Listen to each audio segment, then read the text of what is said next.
Reading What is Cinema? Volume 1 by Andre Bazin.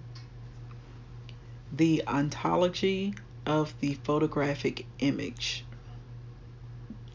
If the plastic arts were put under psychoanalysis, the practice of embalming the dead might turn out to be a fundamental factor in their creation. The process might reveal that at the origin of painting and sculpture there lies a mummy complex. The religion of ancient Egypt, aimed against death, saw survival as depending on the continued existence of the corporeal body.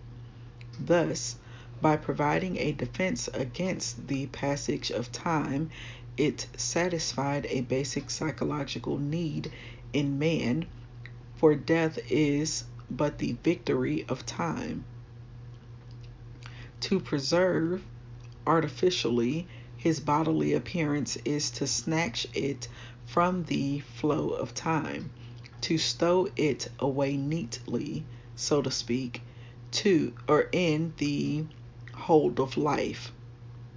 It was natural, therefore, to keep up appearances in the face of the reality of death by preserving flesh and bone. The first Egyptian statue, then, was a mummy, tanned and petrified in sodium. But pyramids and labyrinthine corridors offered no certain guarantee against ultimate pillage. Other forms of insurance were therefore sought. So, near the sarcophagus, alongside the corn that was to feed the dead, the Egyptians placed terracotta statuettes as substitute mummies, which might replace the bodies if these were destroyed. It is this religious use, then, that lays bare the primordial function of statuary, namely the preservation of life by a representation of life. Another manifestation of the same kind of thing is the arrow-pierced clay bear to be found in prehistoric caves, a magic identity substitute for the living animal that will ensure a successful hunt. The evolution, side by side, of art and civilization has relieved the plastic arts of their magic role. Louis XIV did not have himself embalmed. He was content to survive in his portrait by Lebrun. Civilization cannot, however, entirely cast out the bogey of time. It can only sublimate our concern with it to the level of rational thinking. No one believes any longer in the ontological identity of model and image, but all are agreed that the image helps us to remember the subject and to preserve him from a second spiritual death. Today, the making of images no longer shares in anthropocentric utilitarian purpose. It is no longer a question of survival after death, but of a larger concept, the creation of an ideal world in the likeness of the real, with its own temporal destiny. Quote, "How vain a thing is painting," end quote, if under our fond admiration for its works we do not discern man's primitive need to have the last word in the argument with death by means of the form that endures. If the history of the plastic arts is less a matter of their aesthetic then of their psychology, then it will be seen to be essentially the story of resemblance, or, if you will, of realism. Seen in this sociological perspective, photography and cinema would provide a natural explanation for the great spiritual and technical crisis that overtook modern painting around the middle of the last century. Andre Malraux has described the cinema as the furthermost evolution to date of plastic realism, the beginnings of which were first manifest at the Renaissance and which found its completest expression in Baroque painting. It is true that painting the world over has struck a varied balance between the symbolic and realism.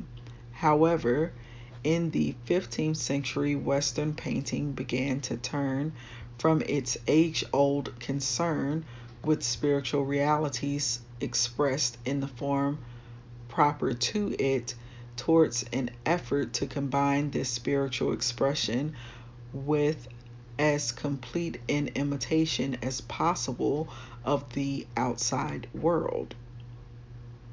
The decisive moment undoubtedly came with the discovery of the first scientific and already, in a sense, mechanical system of reproduction, namely perspective. The camera obscura of Da Vinci foreshadowed the camera of Nepes.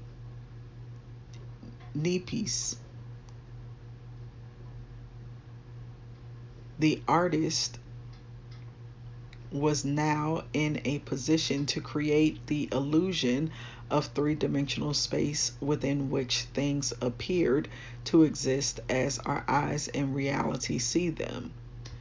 Thenceforth, painting was torn between two ambitions. One, primarily aesthetic, namely the expression of spiritual reality, wherein the symbol transcended its model. The other, purely psychological, namely the duplication of the world outside. The satisfaction of this appetite for illusion merely served to increase it till, bit by bit, it consumed the plastic arts. However, since perspective had only solved the problem of form and not of movement, realism was forced to continue the search for some way of giving dramatic expression to the movement, a kind of psychic fourth dimension that could suggest life in the tortured immobility of Baroque art.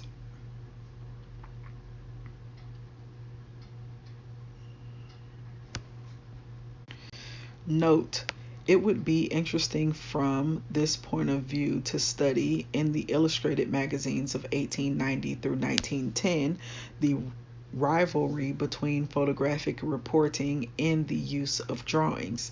The latter, in particular, satisfied the Baroque need for the dramatic, a feeling for the photographic document developed only gradually. End of note. The great artists, of course, have always been able to combine the two tendencies. They have allotted to each its proper place in the hierarchy of things, holding reality at their command and molding it at will into the fabric of their art. Nevertheless, the fact remains that we are faced with two essentially different phenomena, and these any objective critic must separately, if he is to understand the evolution of the pictorial. The need for illusion has not ceased to trouble the heart of painting since the 16th century. It is a purely mental need of itself non-aesthetic, the origins of which must be sought in the proclivity of the mind towards magic. However, it is a need the pull of which has been strong enough to have seriously upset the equilibrium of the plastic arts.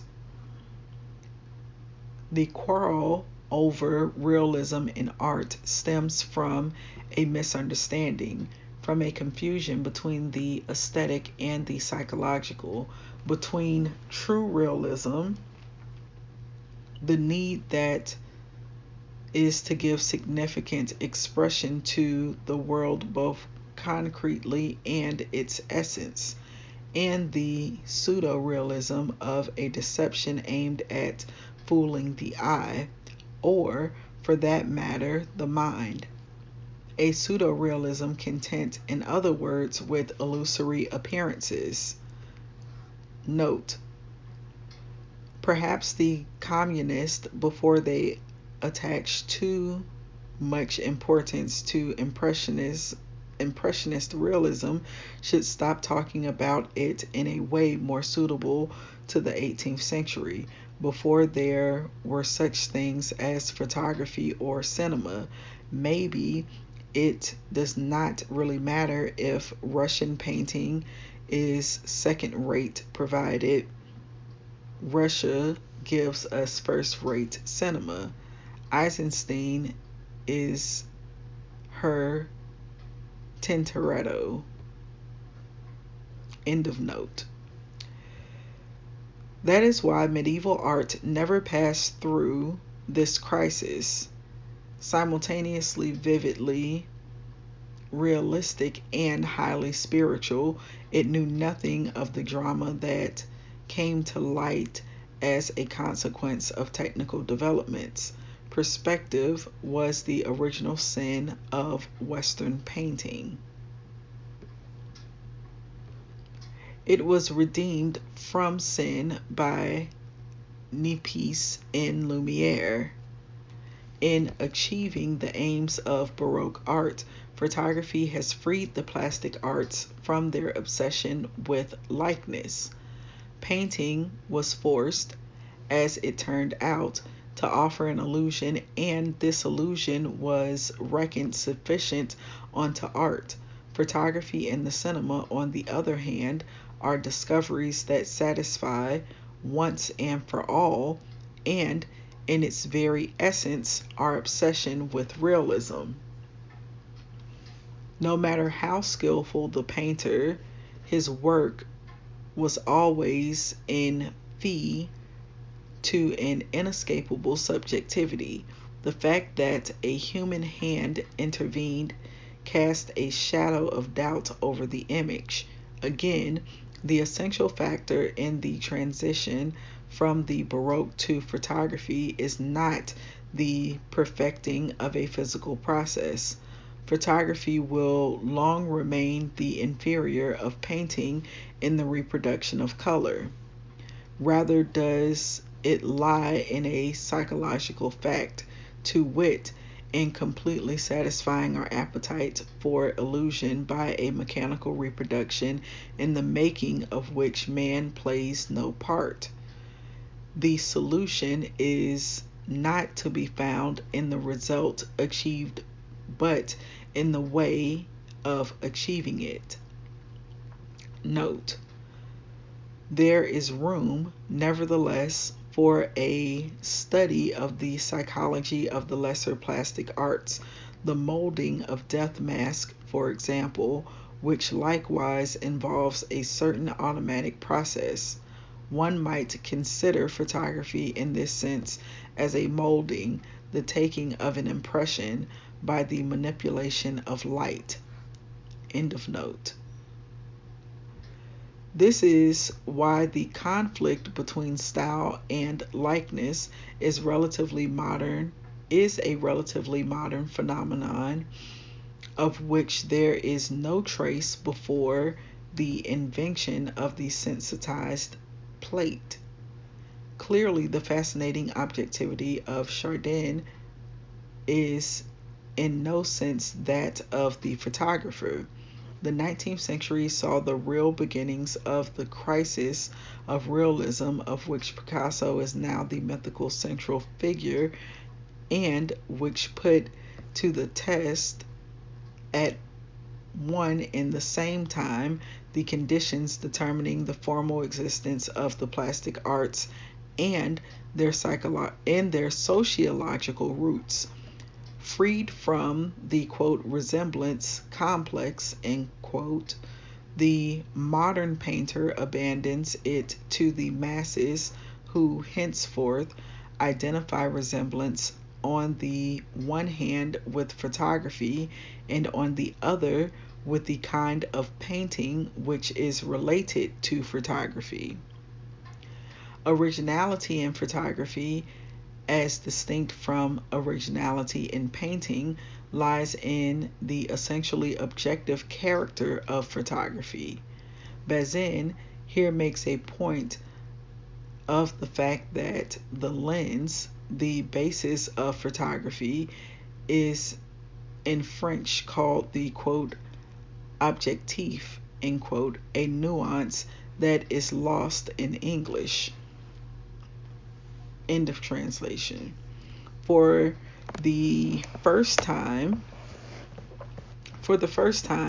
between the originating object and its reproduction, there intervenes only the instrumentality of a non-living agent.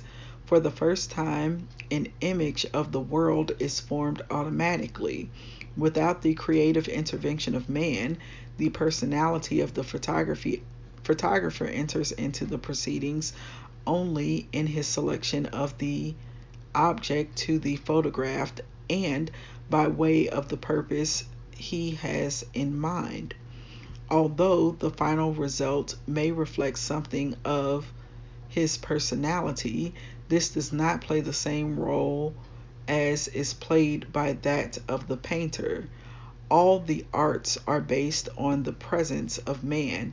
Only photography derives an advantage from his absence. Photography affects us like a phenomenon in nature, like a flower or a snowflake whose vegetable or earthly origins are an inseparable part of their beauty. This production by automatic means has radically affected our psychology of the image. The objective nature of photography confers on it a quality of credibility absent from all other picture making.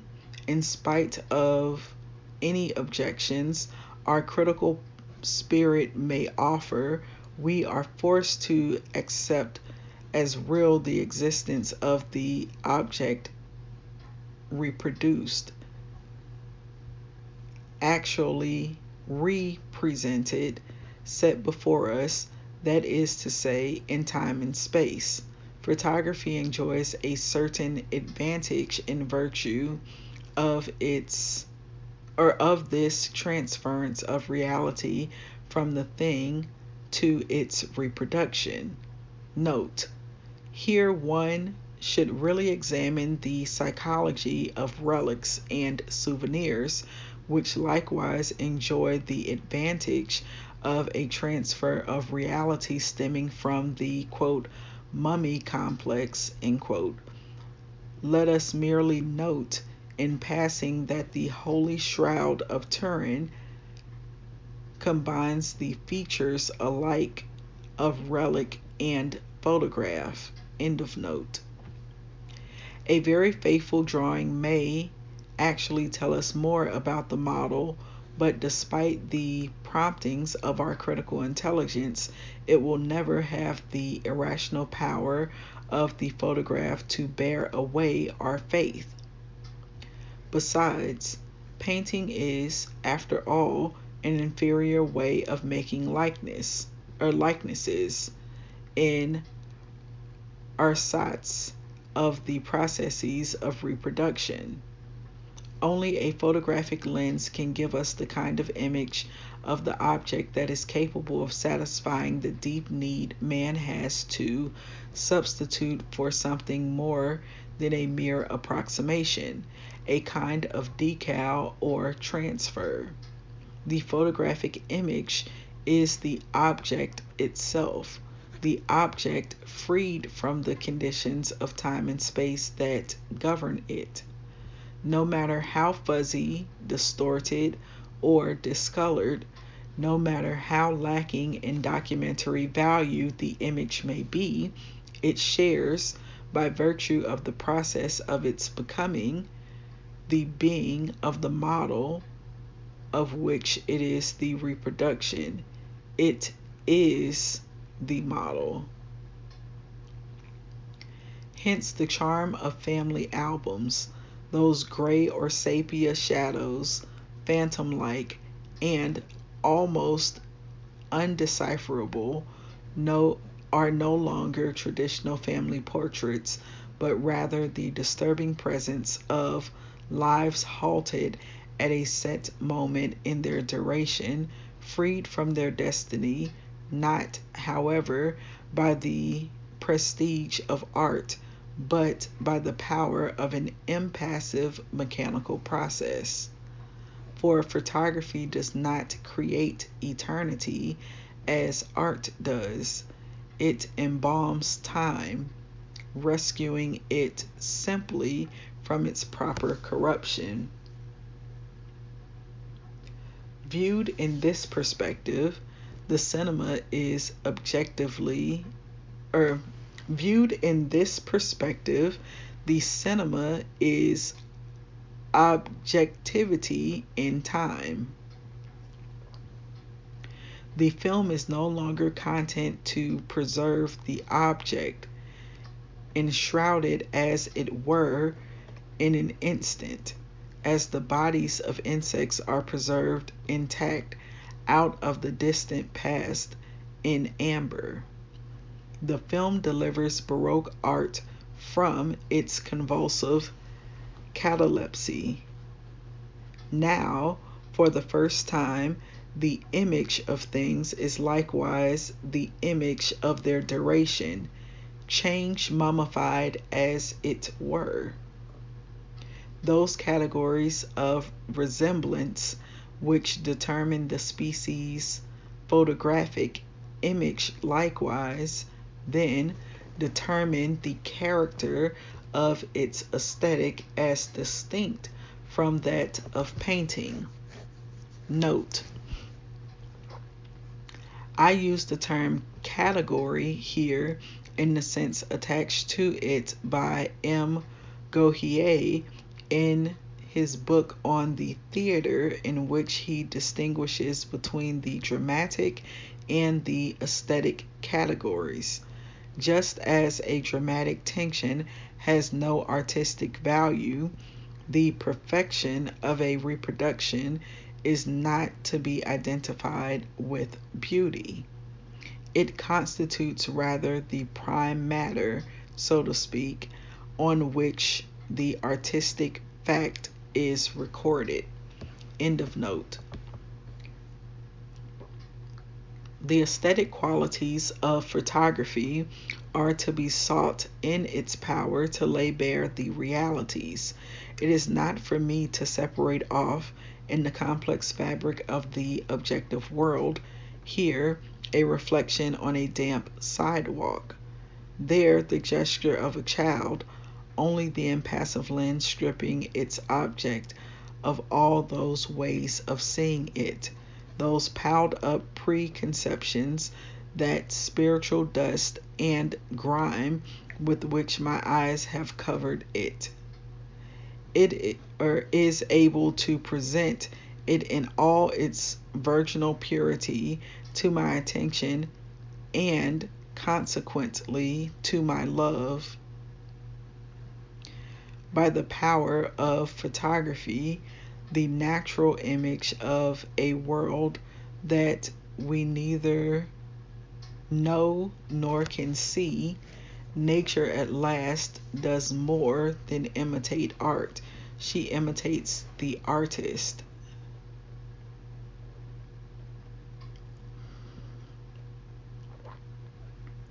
Photography can even surpass art in creative power.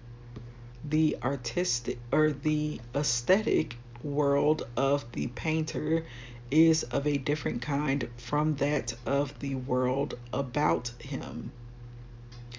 Its boundaries enclose a substantially and essentially different microcosm.